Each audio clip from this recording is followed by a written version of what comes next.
बड़ी बड़ी बातें और बड़े बड़े दावे और अब अचानक सीज फायर। सवाल यही है, क्या ये वही डोनाल्ड ट्रंप है जो कल तक ईरान को घुटनों पर लाने, सत्ता पलटने और रेजा पहलवी को फिर से स्थापित करने की रणनीति बना रहे थे? क्या यह वही प्लान था जिसमें 1979 से पहले वाला प्रभाव फिर से कायम करने की बात हो रही थी, लेकिन सिर्फ 24 घंटे के भीतर कहानी पूरी तरह पलट गई? और ये पलटना किसी एक बयान का असर नहीं है दोस्तों, बल्कि कई बड़े झटकों का नतीजा है। नमस्कार दोस्तों, मैं हूं आपके साथ मुकेश उपाध्याय और आप देख रहे हैं भारत टाइम्स न्यूज।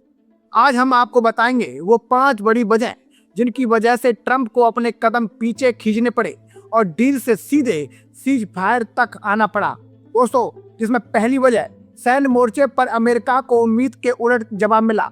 3 युद्धपोत तैनात किए गए, अरब क्षेत्र में हमले हुए, दूतावास और सैन्य ठिकानों तक निशाने पर आए, लेकिन जिस समर्थन की उम्मीद थी वो नहीं मिला। कोई भी बड़ा अरब देश खुलकर ईरान के खिलाफ नहीं आया, जहां तक कि पश्चिमी देशों के भीतर भी असहमति की आवाजें उठने लगी और नाटो जैसे मजबूत गठबंधन में भी दरार की चर्चा होने लगी। यानी वो लड़ाई अमेरिका अपने नेतृत्व में वैश्विक बनाना चाहता था, वो धीरे धीरे अकेली लड़ाई बनती नजर आने लगी दोस्तों। दूसरी वजह, ईरान की जवाबी क्षमता ने पूरी रणनीति को हिला दिया। शुरुआत में इस युद्ध को एक तरफा दिखाया गया, लेकिन जैसे जैसे दिन बीते खबरें सामने आई कि F-15 eagle, F-16 fighting falcon और जहां तक के F-35 लाइटिंग जैसे आधुनिक जेट्स भी निशाने पर आए। भले ही इन दावों की पुष्टि पूरी तरह न हुई हो, लेकिन इन खबरों ने एक बड़े नैरेटिव बना दिया कि भाई क्या अमेरिकी तकनीक अब अजय नहीं रही, और अगर ये धारणा वैश्विक स्तर पर बनती है तो इसका असर सिर्फ युद्ध तक सीमित नहीं रहेगा, बल्कि अमेरिका के रक्षा बाजार पर भी पड़ेगा दोस्तों। इसकी तीसरी वजह भी समझिए, हथियारों की सप्लाई पर संकट। दोस्तों, जंग सिर्फ मैदान में नहीं बल्कि गोदाम और फैक्ट्री में भी लड़ी जाती है, और यहीं पर अमेरिका की सबसे बड़ी चुनौती सामने आई। रेहन मेटल के सीईओ ने चेतावनी दी, अगर युद्ध 1 महीने और चला तो गोला बारूद की भारी कमी हो सकती है। यानी जो देश दुनिया को हथियार बेचता है वही खुद अपने स्टॉक को लेकर चिंतित नजर आ रहा है। अगर ये युद्ध लंबा खिंचता तो अमेरिका और उसके सहयोगियों की स्थिति कमजोर हो सकती थी और उनकी सैन्य विश्वसनीयता पर सवाल उठ सकते थे। चौथी वजह भी समझिए दोस्तों, अमेरिका के भीतर बढ़ता जन विरोध। एक सर्वे के मुताबिक दोस्तों करीब 60% अमेरिकी नागरिक इस युद्ध के खिलाफ है।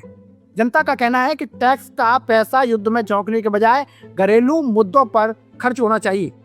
जब जनता नाराज होती है तो लोकतंत्र में सरकार को पीछे हटना ही पड़ता है, और यही दबाव ट्रंप प्रशासन पर भी साफ दिखाई देने लगा। 5वीं वजह भी समझिए दोस्तों, वैश्विक आर्थिक और रणनीतिक नुकसान। दुबई इंटरनेशनल एयरपोर्ट पर हुए हमले में एमिरात और सऊदीया के विमानों को नुकसान पहुंचा। इससे साफ हो गया कि यह संघर्ष सिर्फ 2 देशों के बीच सीमित नहीं रहा, बल्कि इसका असर पूरी दुनिया की अर्थव्यवस्था पर भी पड़ रहा है। तेल और गैस की सप्लाई, एयर ट्रैफिक और अंतरराष्ट्रीय बाजार पर सब कुछ प्रभावित हो रहे। अब दोस्तों सबसे बड़ा सवाल है, क्या ये सच में सीज फायर है या सिर्फ एक रणनीतिक विराम? ट्रंप का कहना है कि पिछले 2 दिनों से ईरान के साथ सकारात्मक बातचीत चल रही है और अगले 5 दिनों तक कोई हमला नहीं होगा। लेकिन दोस्तों दूसरी तरफ ईरान की शर्तें साफ हैं, पहले युद्ध रोका जाए, नुकसान की भरपाई की जाए और भविष्य में हमले न करने की गारंटी दी जाए, तभी किसी बातचीत पर विचार होगा। यानी फिलहाल जो दिख रहा है वो एक तरफा घोषणा ज्यादा है दोस्तों, कोई ठोस समझौता नहीं है। निष्कर्ष साफ है, ये जंग सिर्फ मिसाइलों और बमों की नहीं बल्कि साख और छवि की जंग है। आज नहीं तो दोस्तों कल ये संघर्ष खत्म होगा, लेकिन उसके बाद जो विश्लेषण होगा उसमें यह जरूर देखा जाएगा कि कौन किस पर भारी पड़ा और किसकी ताकत की असलियत सामने आई। अगर इस पूरे घटनाक्रम में अमेरिका की छवि कमजोर होती है तो इसका असर आने वाले वर्षों में वैश्विक राजनीति और हथियारों के बाजार और अंतर्राष्ट्रीय गठबंधनों पर साफ दिखाई देगा। और ये शायद यही वजह है कि जो कल तक डील की बातें कर रहे थे वो आज सीज फायर की बातें करने पर मजबूर हो गए। अब आप खुद सोचिए दोस्तों, ये रणनीति है या मजबूरी है या फिर हालात के सामने झुकना है? अपनी राय कमेंट में जरूर दीजिए। जय हिंद, जय भारत।